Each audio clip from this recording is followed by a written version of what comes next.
വനം വകുപ്പ് തലപ്പത്ത് മാറ്റം PCCF-മാരുടെ ചുമതലയിലാണ് മാറ്റമുണ്ടായത്. ഡോക്ടർ പി പുകഴേന്തി IFS പുതിയ ചീഫ് വൈൽഡ് ലൈഫ് വാർഡനാകും.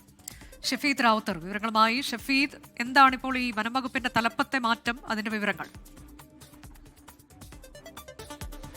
സർക്കാർ മാറി വന്ന ശേഷം നമുക്കറിയാം, പതിവ് പോലെ IAS ഉദ്യോഗസ്ഥരുടെ തലപ്പത്തും IPS ഉദ്യോഗസ്ഥരുടെ തലപ്പത്തുമൊക്കെ വലിയ മാറ്റം അത് നടപ്പാക്കിയിട്ടുണ്ട്. മാത്രമല്ല, മറ്റ് സർക്കാർ ഉദ്യോഗസ്ഥരുടെ അടക്കം സ്ഥലമാറ്റം അടക്കമുള്ള കാര്യങ്ങൾ അങ്ങനെ പോകുമ്പോഴാണ് വളരെ പ്രധാനപ്പെട്ട പൊതുജനങ്ങളുമായി ഏറ്റവും അടുത്ത ബന്ധപ്പെടുന്ന ഇപ്പോൾ ഈ വന്യജീവി ആക്രമണം അടക്കമുള്ള കാര്യങ്ങൾ അത് വളരെ ഗൗരവമായി തന്നെ തുടരുന്ന ഒരു സാഹചര്യത്തിൽ കൂടി വനംവകുപ്പിന്റെ ചുമതലയിലും വനംവകുപ്പിന്റെ തലപ്പത്തും കാര്യമായിട്ടുള്ള അഴിച്ചുപണികൾ മാറ്റങ്ങളൊക്കെ ഉണ്ടാകുന്ന ആ മാറ്റങ്ങളിൽ ഏറ്റവും പ്രധാനം പുകഴേന്തി പുതിയ ചീഫ് വൈൽഡ് ലൈഫ് വാർഡനാകും എന്നുള്ളതാണ്. മാത്രമല്ല, പ്രമോദ് ജി കൃഷ്ണനെ സോഷ്യൽ ഫോറസ്ട്രിയിലേക്ക് മാറ്റിയിട്ടുണ്ട്. നേരത്തെ പ്രമോദ് ജി കൃഷ്ണനായിരുന്നു ചീഫ് വൈൽഡ് ലൈഫ് വാർഡൻ. കഴിഞ്ഞ വർഷങ്ങളിലൊക്കെ ഉണ്ടായിട്ടുള്ള മാൻ ആനിമൽ കോൺഫ്ലിക്റ്റിന്റെ സമയത്തൊക്കെ വളരെ പ്രധാനപ്പെട്ട നിലപാടുകൾ എടുത്ത ഉദ്യോഗസ്ഥൻ കൂടിയാണ് പ്രമോദ് ജി കൃഷ്ണൻ. നേരത്തെ പ്രമോദ് ജി കൃഷ്ണനെ ചീഫ് വൈൽഡ് ലൈഫ് വാർഡനാക്കുമ്പോൾ തന്നെ പലതരത്തിൽ ഈ സീനിയോറിറ്റി മറികടന്നുള്ള നിയമനം എന്നൊക്കെയുള്ള ചില കാര്യങ്ങൾ, ചില ആരോപണങ്ങൾ അടക്കമുള്ള കാര്യങ്ങൾ അത് ഉയർന്നതാണ്. പക്ഷേ ഇപ്പോൾ ഈ സർക്കാർ വന്ന ശേഷം പുകഴേന്തിയെ പുതിയ ചീഫ് വൈൽഡ് ലൈഫ് വാർഡനാക്കിയിരിക്കുന്നു. അതേപോലെ തന്നെ ദീപക് മിശ്രയെ ആസൂത്രണം, അതേപോലെ തന്നെ ചന്ദ്രശേഖർ ബജറ്റ്, അതേപോലെ മോഹൻ അഡ്മിനിസ്ട്രേഷൻ എന്നീ മാറ്റങ്ങൾ കൂടി ഇതുമായി ബന്ധപ്പെട്ട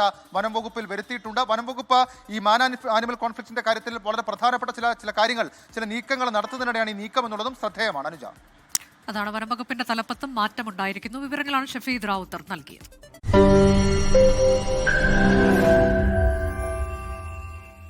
ലോകത്തെവിടെയായാലും ഏത് സമയത്തും 24 വാർത്തകളും ഓഗ്മെന്റഡ് റിയാലിറ്റി പാക്കേജുകളും എക്സ്പ്ലെയിനറുകളും വിശദമായി കാണാൻ ഞങ്ങളുടെ YouTube ചാനൽ നിങ്ങൾക്ക് സബ്സ്ക്രൈബ് ചെയ്യാം.